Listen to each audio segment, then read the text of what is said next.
in a place with that name. And for Liquid, thanks so much for inviting me to this beautiful festival. It's my second time at Liquid. I'm really delighted.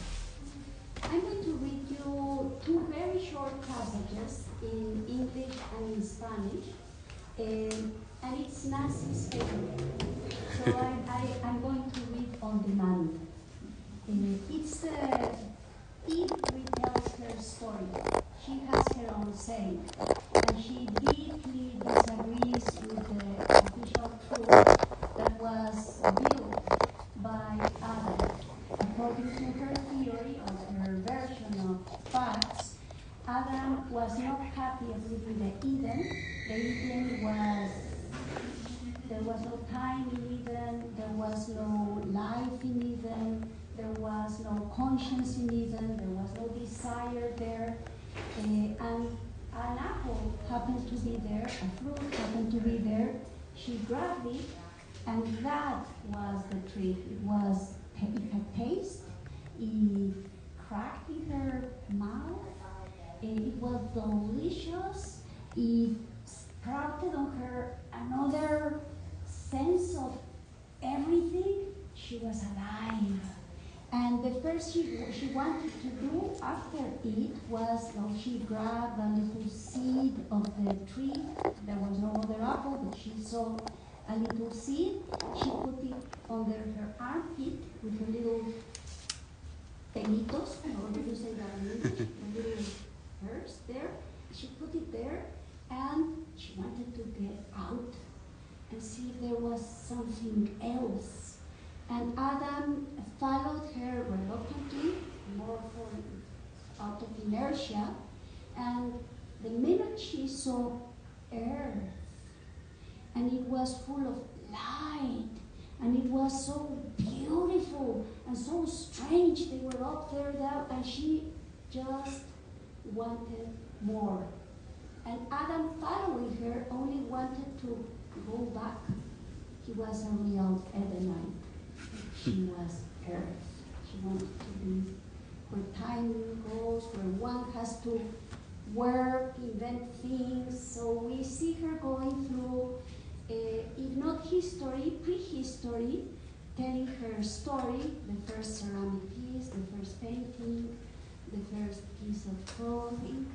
And also they come out as Barbie and Ken. They have no, as the nuns at my school said, never touch your private parts. So they do not have any private parts. They are totally cutlass, to say so. They have nothing, no anus either. They are just like that. And they start building their body. Eve starts with it. She makes her own. That's my favorite passage of the book. She goes into, and also for him, she opens his anus, he feels a relief. So they enter life. They try to figure out how to have babies, because they do see animals, but they understand they are kind of different. So they go into that adventure. And then as the story is set this way, everything that happens inside the Genesis goes differently. So we have another version of Noah's Ark, another version of Cain and Abel, because Cain is the one that cultivates the earth, is the one that takes care of the plants, while Abel enslaves animals and then kills them and puts them in the table. So we see Abel bringing violence to the family, first the meat of other beings into the table, and then violence into the family. We see Cain responded to it, etc. We go through all another storytelling of the Genesis. That is the novel. The novel is built as the Bible is, different papers, different voices. So we do have Eve's version, but we also have some scattered papers that the editor picks up. And we hear the daughters, you can imagine the daughters of Eve, don't always agree with the mother. And we have Kay's version, we have Abel's version, a little bit of Adam's saying too, inside in these scattered papers that smuggle their way into Eve's voice. So Eve, that in the Genesis only is mute, only acts once and does everything wrong, and because of her we stop being Edenites and we are in this earth. And yes, then we understand why we have treated earth the way we have. We also understand through her narrative why this idea of 50% of humanity being born with the sign that they have to be there to serve and take care of the other half really justifies in so many ways not only the domestic order, family, but also slavery itself. Okay, so I'm going to read then what Nancy chose for us. And it's some loose papers, and this is only another paper. If you have been created by a goddess, Eve, it must have been the mother. If you have been created by a goddess, Eve, it must have been the mother of Coyolxauhqui. I like particularly this selection because the truth is that I never thought I was going to write a novel about Eve, ever.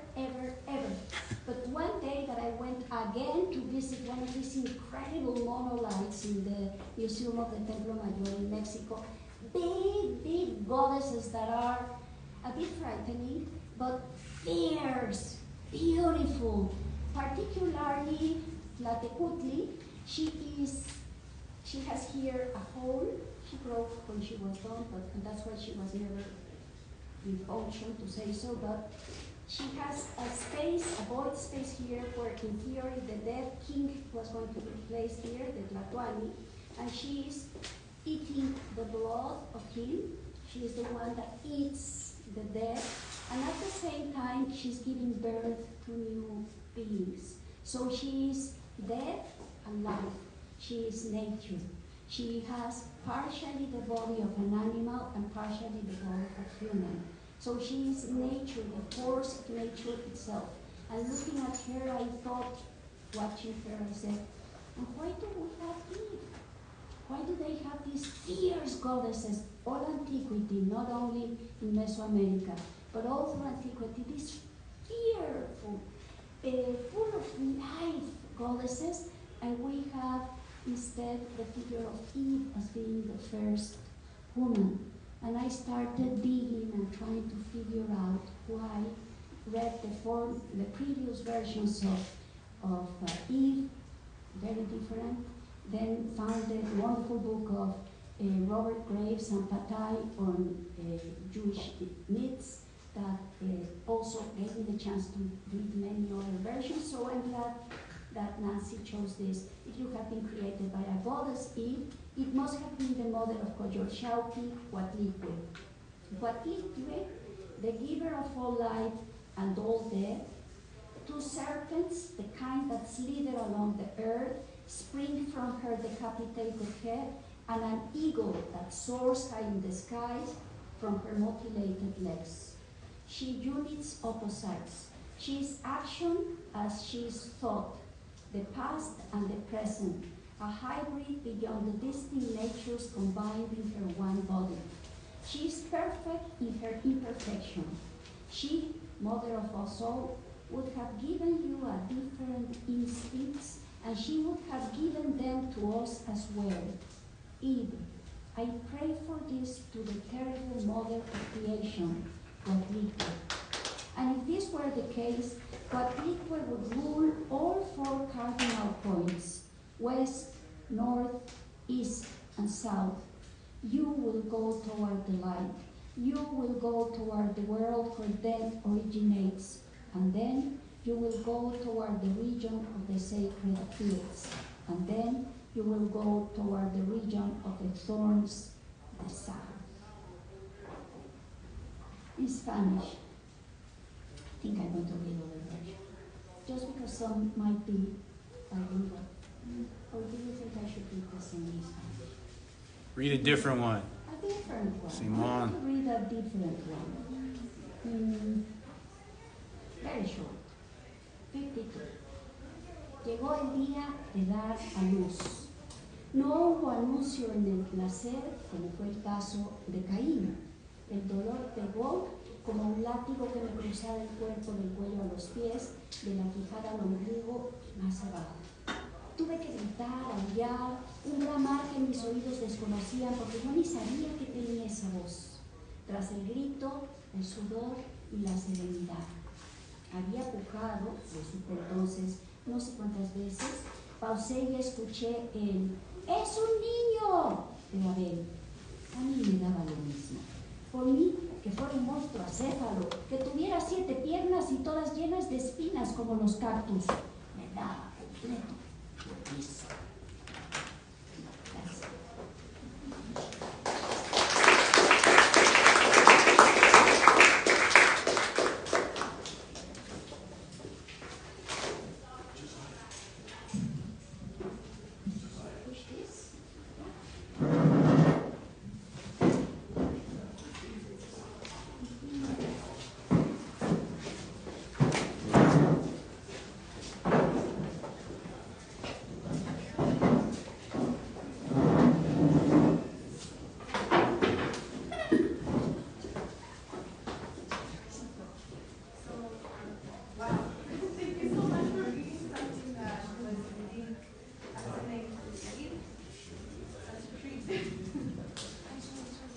Jack, we had a humble request if you could turn it up a little bit. Yep.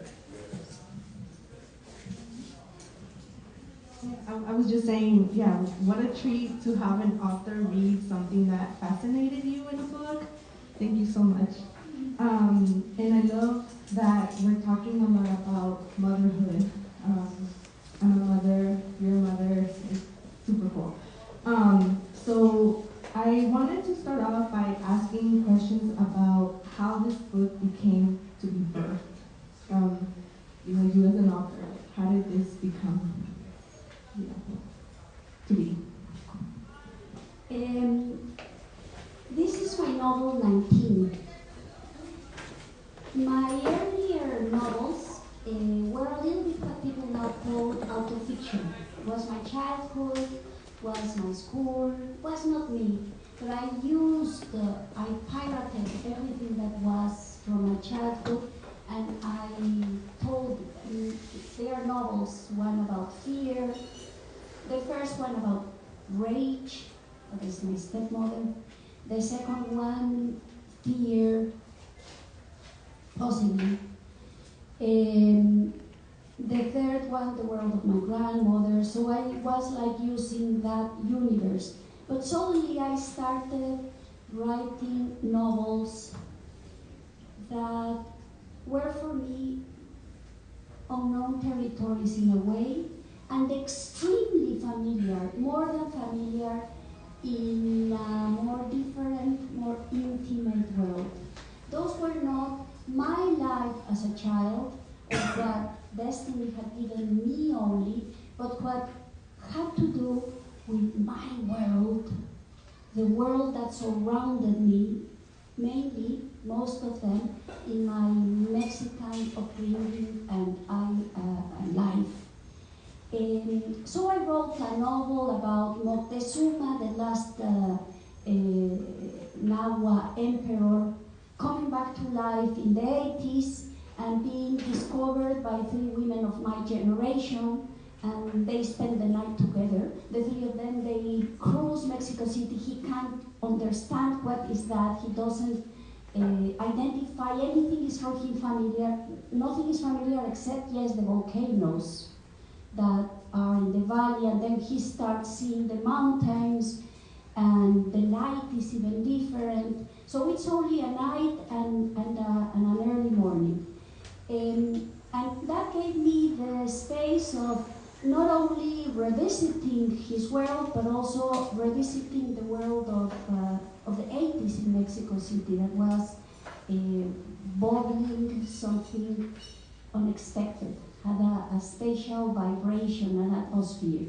So that was the first. Then I visited the pirates in the Caribbean. Then I visited the conquest of Mexico, the very early years of Mexico. So things that were in history, but of which I could speak of. I needed to write them, and I needed to do a lot of research, I needed to do a lot of exploration, and find out and retelling history, but refurbishing it, telling it in a different way. I never imagined I was going to write a book on it. The truth is that I never imagined I was going to write any of the books I have here. Because when I was a child, in theory, all I was going to do in my life was marry a guy who was going to give me, as in that narrative, some children. I was going to take care of all of them, and I was going to be very happy and go a lot of times to Mass. That was, in theory, my destiny. But it was not in me. So since I then discovered myself, the first thing I discovered of my own independence was that I was a writer. So I had been brought in this extremely Catholic family, very traditional, and I broke with all that world.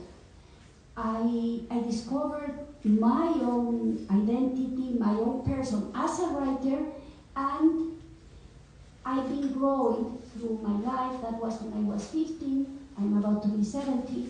So all these years I've been living among the books of others and the books of myself and the transformations of my country and the world that have been a lot. So I've been responding because as a writer, yes, one has its own demons, its own obsessions, but a writer writes with words. And language, words are not isolated entities, are language. And language is something that is common to all of us. And there's always an imprint of the present in the language we write. But it carries, obviously, a past and the memory of many others. So I've gone into them without really planning. I'm going to do this, I'm going to do that. But circumstances have made me write a book. In this case, I already said when I was making the reading that it started as an intellectual curiosity. Why Eve? I mean, I lived all my life with that other Eve, the passive, evil woman that threw us Edenites into the terrible life of Earthians. We are here in the earth because of her, and she's seen and she's done everything wrong, and the body of women and all that thing. And I had this sparkle, intellectual sparkle, evidently ignited not only for my experience looking at the goddesses again, I love them, going to visit them again, but also because the streets had been taken by a new wave of feminism. And everything was looking different. All the roles of what women, I mean in the 70s, I remember, the demonstrations of us feminists in Mexico were 7, 8, 12.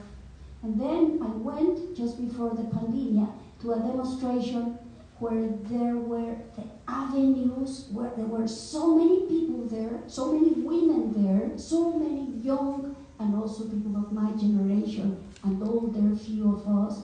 And the young ones, there was no way to move.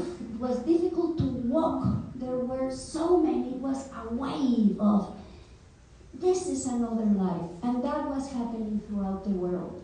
And that was so striking. So it is not that I said, oh, I'm going to write a book now of feminists. It was that I was exploring it, possibly ignited not only by the love I have from the goddesses, but by this communal thing that is language and is life, and it's the life of all of us together that has to do with also our privacy.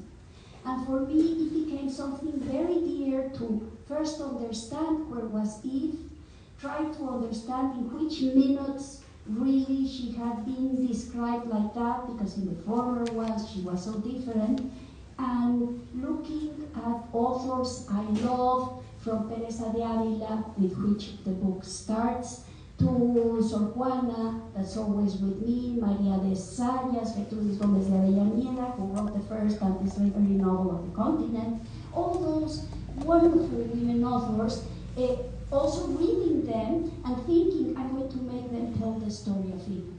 They are going to have the papers in their hands and they are going to give them versions. And I tried, but that didn't work. And I tried again for making it a little bit different, it didn't work.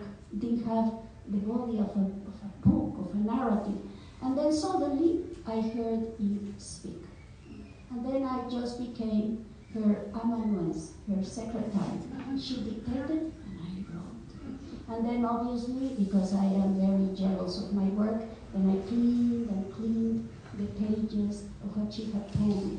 While she was speaking, I heard all those their voices saying, having they wanted their say. And there were many more of them appear in the book.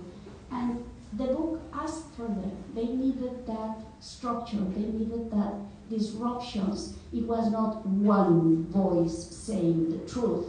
It was the voice of Eve with her version of history, and the others appearing, having their little gossip and revolutions and disagreeing with the mother, or not, we agreeing with her, or Adam saying, you have made me look like an idiot. And then saying, no, I am this other thing. Why? Because the version we know of Genesis, according to me, Eve, was invented by Adam's rancor. Was invented by him that did not want to be there, did not want to have that body, did not want to be in this world, and thought that we were here only because of that sinner. So he wrote his version.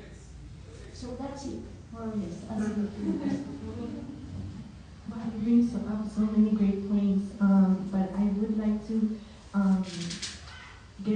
go back to what was Shakti mentioning, because I have to admit, I've never read the book of Genesis before this, and I think it's pretty cool that this is like my first, exposure to that,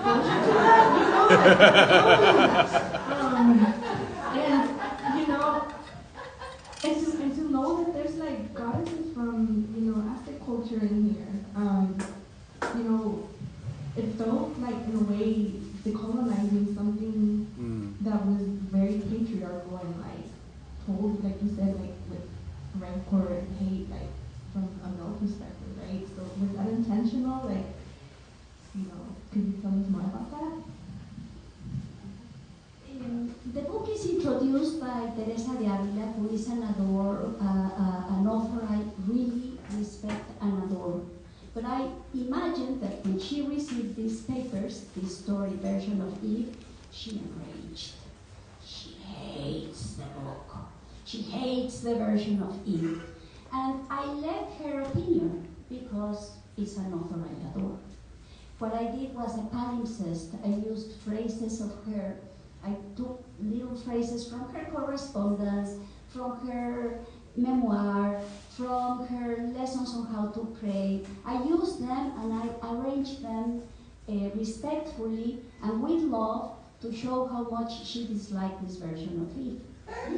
But at the same time as Teresa de Avila, wonderful Saint Teresa de Avila, was writing these books, a bunch of men were having a council of the church, Concilio de Trento, to decide which final version of the Genesis was going to stay in the Bible of the Catholics. Happened to be the same as the other ones, but which one? They were deciding, and one sees all these paintings of them. They all have skirts. They don't know there are skirts. They think they have the religious attire, but I thought they were like skirts. All of them, no woman has any opinion. And they decide this is the good one, where she does that thing. And at the same time, they were ethically admitting the colonization of this continent and of a lot of islands of the South Sea, and slavery. Not only slavery, but they were deciding that slavery was going to be linked to what they called race, because Indians were not going to be slaves. The ones that were going to be slaves were no longer going to be slaves, even the whites, because before that, Cervantes, the main author of the Spanish tradition, was a slave. He was traded, he was sold, he was captured by pirates that wanted to trade with people. Slaves were any color. Slavery had been considered morally okay since Greek times, so they were trading people. And in this moment of the Council of Trento, in this moment that they are setting the Genesis that it is, in this moment that Teresa de Avila is writing her wonderful texts and founding her order, where she's purifying the way they are going to live, the nuns are going to live, like real Catholics and real haters of their own body. They were going to be punished for what they ate. They were going to be physically punished lots of times a day. Many things that she rules that besides are going to be in order to be pure. At this same moment, also race is linked as a factor to legitimize slavery. It is a terrible moment. And our gods, the gods of Mesoamerica, are being murdered. And not only that, even things people ate that were very much linked to religion were going to be banned, as was the case of amaranto. Amaranto was the main source of protein for the Mesoamericans, and they forbid amaranto. Amaranto became a forbidden seed. They couldn't eat that, they couldn't cultivate it, because it was linked to their gods, because in fact they did little figures of amaranto and they ate them like a wafer. That's what Sor Juana compares. Sor Juana is another type of fish. So they were solidifying all this structure, and that's why I like your question, because the answer, to say it short, is yes. The book contains that. Not because I thought it, because it was being embroidered in this moment. It's when they were dividing the world like a cake, and this line goes to the Spanish, the Pope. This line goes to the Portuguese, because well, it depends when you look. This is Portuguese, this is Spanish, and of course we are going to give nothing to the heretics, because all this was to spread the word of God. So in theory, they were men eaters, they knew very well. But so yes, of course, I think it has to do, but it's not in the agenda. I wanted to tell the story of Eve. And in the book, there are moments where Eve is super empowered. She's, discovering her clitoris and is experiencing pleasure. She not only discovers it, she makes it. Yeah. That's what I want to talk. And then there are moments where she is disempowered. So just wanted to highlight how, powerful that is in one book, and we're talking about like being empowered, being disempowered. There's a lot about like light and darkness, a lot of binaries in the book, which I really enjoyed. Nancy, may I answer? There's something maybe, sorry if I interrupt you, but in one event of the book, somebody asked me if there was something of Malinche there. And I said, well, not for this reason. Malinche had childhood. Her father was a kind of king, ruled a region. She had grown up knowing what power is. She had learned languages. She had had the affection and the approval of the father. Her mother, when marries somebody else, sells her as a slave. And she knows how to be empowered. She helps Cortés to achieve his goal, that was capturing the Nahuas. Is a power animal. And also she had childhood. She was able to see how human relations work, and she had a protected childhood before her father died, and then her mother, etc. While Eve had no childhood, she comes out of nowhere. She has no management of power. Besides that, besides not being an animal of power, she doesn't know how to build a relationship with others. So this beautiful, powerful Eve that creates the first pot, that dances for the first time, that makes her own clitoris, that cries for the first time, that dances for the first time, that is, she says they create language, she and Adam, that has all this beautiful, vital inertia, is really, really bad in human relationships. And what happens with her and Adam is her own tomb. I mean, the tomb of her having a nice life. So she had to have these ups and downs that you mentioned. She had to do them because she doesn't know how to manage really, how to live. Manage is not the world, but how to build a relationship with Adam. And she commits something horrible. She has the first child, that is Cain, that is also in proposing and creates the wheel, many things. He's wonderful. When she has the second one, and Adam is furious because Adam, he doesn't build the baby and he doesn't have the baby, and he feels out of the story. She gives away her second son, and the second son that is able grows up in rancor. And not only that, but she doesn't want to leave Adam because she considers he's her partner forever. So she builds a domestic, she's part of the builder of this domestic life that is really terrible. So she's, as you pointed, has this beautiful, creative and fantastic, and then shadows. Sorry for the interruption. It's okay. Wow, that's actually pretty cool that you mentioned on the Linche. I have, wow, yeah, that was amazing. Another thing that I wanted to ask, because you mentioned other women, when talking about this book with friends that were more familiar with the story of Genesis than I am, they mentioned, oh, does Lilith show up in this book? And I told them, well, I'm not there yet, but I'll let you know. And she's mentioned her a little bit.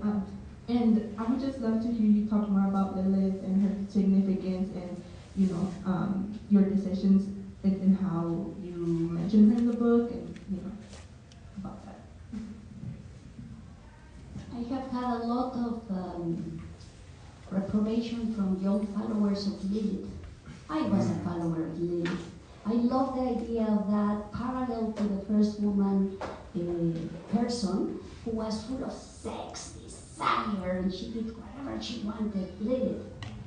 But I decided, or Eve decided, because I already confessed she wrote the book, and I was the secretary, Eve decided that Eve was another creation too, that had divorced her of her own power, or divided her of her own sexuality, and of her own power of taking decisions.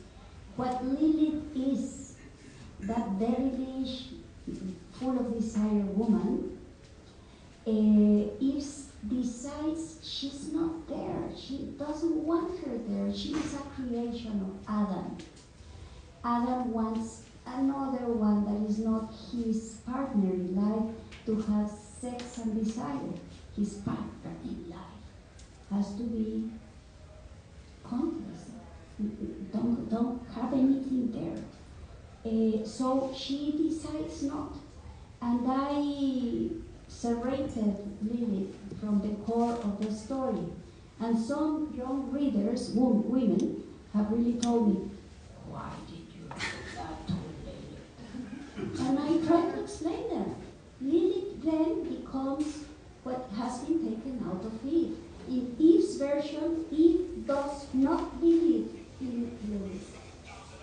both. She's sex, she's love of life, she's all a whole person. She's not like a virgin mother. She's a mother with all her life complete. Wow, well, let's talk about Eve a little bit more and talk about motherhood. Because you mentioned earlier that when Cain is born, there's joy. And I understood as I'm reading this that there was a little bit of pleasure even within the labor process. And one of the reasons why that stood out to me is because, well, during the day I work with families, specifically pregnant families, and we sometimes talk about the labor process and handling pain and all that, but we don't talk about how sometimes even in the act of like being in labor, giving birth, like there are sensations of pleasure that happen. And so where I was going with this, let me get my thoughts back together, but just talking about motherhood, the joys of motherhood, but also the trials and tribulations of motherhood, and if you can talk more about that as well. As Eve creates her own destiny, she could have had no children. Evidently, when the story starts, I mean, she didn't have to have babies, but she desired a child. She wanted a child. And not only that, but she understood that parenthood is something you have to build. It's not something natural. Not because you give birth, immediately you love, you protect, you everything, and you raise the complexity of a human that also has this long childhood that you have to take care of it years and years till it becomes a teen problematic, because teens have to be problematic, or maybe they are exceptions. There are some exceptions. But then teens, and then adults that not always happen to be what the parents wanted, and yes or not. So all the process, and she understands you have to build it. So she arrives to giving babies with all her desire. There, I do confess that though I was the secretary, it is my case. I consider motherhood, nothing has given me more pleasure in that. I wanted babies. I wanted my daughter first, then I wanted my son with desperation. Before I didn't want children. In fact, the first play I did, that was The Last Hour of Life of Sylvia Plath. The premise of the play and my interviews to the press in 1980 was a writer cannot have babies because a writer works with her intimacy, and a writer must not have babies. And Sylvia Plath partially, tragedy partially was that she couldn't deal with the difficulty of having 2 babies and Ted Hughes. So, and her father and her own history, all that. So I said it, and I was totally convinced I didn't want babies. And then one day, I felt the desire, and I analyzed, I thought about it long, I desired it more, I chose the father of my children. It was something for me, and the joy I had with my 2 babies and my 2 children, and I have with them now, the immense joy. Yes, problems, their life is full of that. But the level of the gratitude I feel for having been a mother is immense. I would even say I needed them in a way. I needed them to have joy in my heart. They gave me a kind of joy. And I live motherhood and the way they grew up and how they learned to eat and the way everything. Maybe they both have gone to the shrink. I'm not their shrink.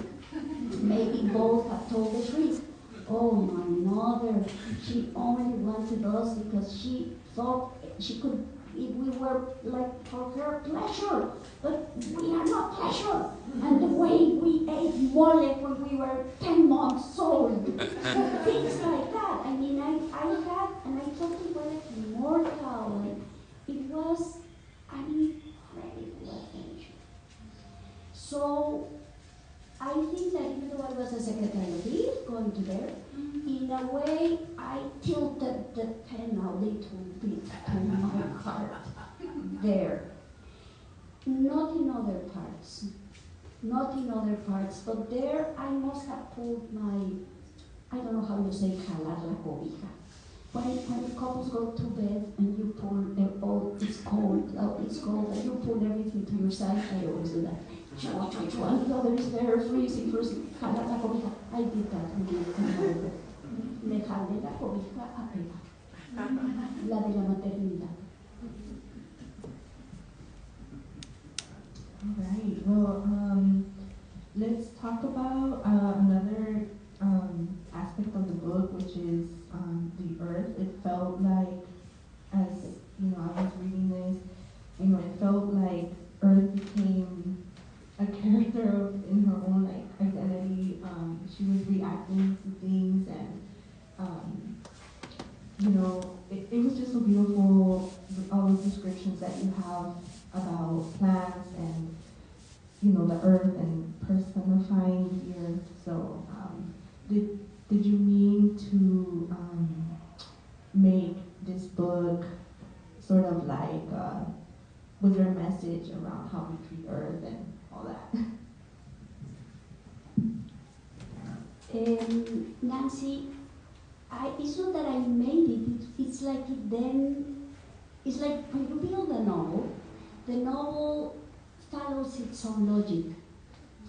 And evidently, when Eve fell into earth and she felt earth was good, and was wonderful, it was thrilling, it was captivating, it is not in the tradition of the other Eve, the traditional Eve. The traditional Eve tells us you were Edenites, you are Edenites. You are in a nasty place. So if you follow the logic of the Edenites, we understand how we have treated the earth in the Western culture, how we have destroyed our resources, how we have managed our trash, our garbage, how we have created this disaster. So much so that I don't know if my grandkids will have an earth to live at that is remotely like the earth I lived at, where the sun was not danger, where water was not an ambassador of flames, where wind was not to be feared. So I think it's part of our Western tradition. I think that's why I find so significant to approach the case of Eve, because the case of Eve explains many factors of the Western culture, and one of them is how have we treated Earth, and the kind of despise we had for it. I grew up watching movies in the 50s, where maybe it was Charlton Heston, I don't remember exactly who Charlton was, but I think he was Charlton Heston, receives his wife that arrives from one white country where he's working against the jungle. And when she arrives and is settled, the ants are coming. The jungle is dangerous. Nature is terrible. So Marabunta was translated that movie in Spanish. Those movies where nature was our menace. We have to fear nature. That was it. Of course we have to fear nature. We were here because of that Eve. We are Edenites. We come from a perfect place where there's never danger. The wind doesn't blow. Things are totally stable. We are like inside a painting of Giotto or something of the sort. And then that way, well, we have this, but it's something that has been happening not only not only since the 50s till today, is a total was a truth. Now, luckily, the younger ones are really reacting. And we still have the Trumps of the world saying, oh, the Trumps and many others in power saying, oh, all that is a lie of the leftists. The earth is, we are Edenites. Of course, they don't know they are Edenites, but they are Edenites. Of course, and I wonder if that's in your book, did you have communication with it, and just was curious about that. You know, Tonantzin is not in the book, but they did ask me not long ago, I guess like very few months ago, and they just gave me a copy, a magazine, Italian, and read, to write about Tonantzin, because I've always been a Guadalupana, because I'm Mexican. And then I returned to Tonantzin with my eye and to read about her more like a case of study. She's an incredibly interesting case of study. On one way, as mixing the every year to visit her and to or not. So they proved that they had sold the Vatican, who had also economical interests in the slave trade from Africa. The church decided they were going to found a university for Indians in Mexico. And they did educated Indians as if they had been to the University of Zaragoza or the best university of Europe. They learned Latin, they learned Trivio Quadrivio, theology, and they learned all the classics, they read everything. One generation of Indians. And that way they proved the Indians had soul. And with that generation of Indians, luckily we have the encyclopedia of the ancient world in writing. They wrote it in Latin. They wrote it and they published it as if it had been written by one of the Franciscans that ran the school. And it's the whole tale of how that culture was. It's a wonderful, incredible long book. So this, one of them, of these students, that was with the Franciscans, that the Franciscans, by the way, did not like the Virgin of Guadalupe because they understood it was mixing the two religions, or the several religions. One of the students is the one who wrote it in Latin, in Nahuatl, and then translated it into Latin, because he had been in this excellent college, to say so, university more than a college, where he learned all the wisdom of the ancient continent. One generation of Indians. When it was already settled, they did have soul. It was declared that yes, they had soul, but like women, they could not read the Bible. Because if a woman reads the Bible, she immediately heretica. Podrían hereticar, they could be heretics. So the Bible was not given to Indians, the Bible was not given to women. And he, in the middle of all that, that student wrote the story of Guadalupe. Be it a miracle or not, I consider it a miracle and beautiful. And she's a force, but she's no Eve. It's another phenomenon that I also adore. In the case of Eve, I prefer Eve when she tells her own story. And in the case of Guadalupe, I prefer Guadalupe when the Indian, wise Indian who wrote the story, wrote it. And it's incredibly beautiful. You cry to tears when you read the translation of El Padre Portilla. It's incredible, or Garibaldi. All the translations are so beautiful. Unluckily, I don't read Nahuatl, which is a sin. I confess it publicly. So I heard that, so you are going to be telling that story about, it sounds like you'll be writing about it. No, I wrote a piece about it. Oh, you did already? I did, it appeared. Okay, glad. But it's a little essay only.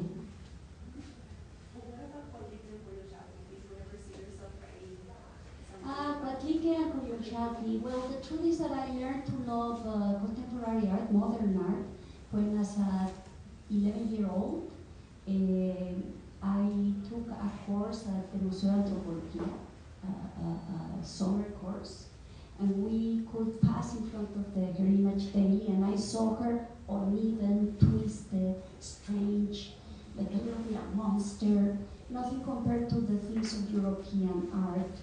And that had a feeling that opened my appetite for contemporary art. So I love them, but I don't see yet me writing a book about them.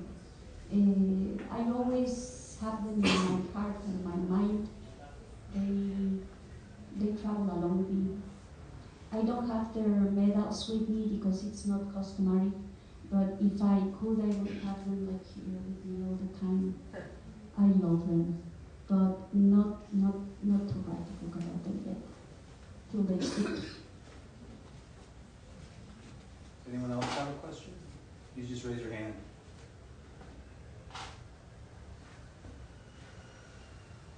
Yes. I have not read your book, but I love the description of Eve creating her own body. And I thought,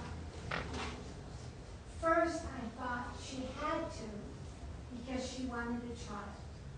I mean, I don't know about, but for me, one of the essences of womanhood, not that everybody has to, and it's not the only essence, but one of the essences is motherhood.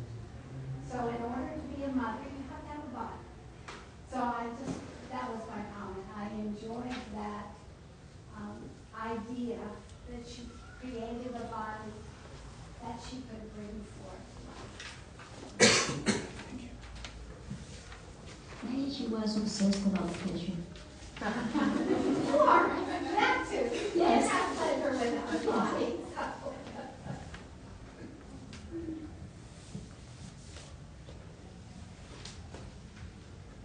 Okay, persons, thank you so much. Are we done? Jack? Are you want? Yes. Unless you want me, I Just say you have a question. I just wanted to say everybody, gracias so much for being here, and do a big hand for Carmen and for Nancy.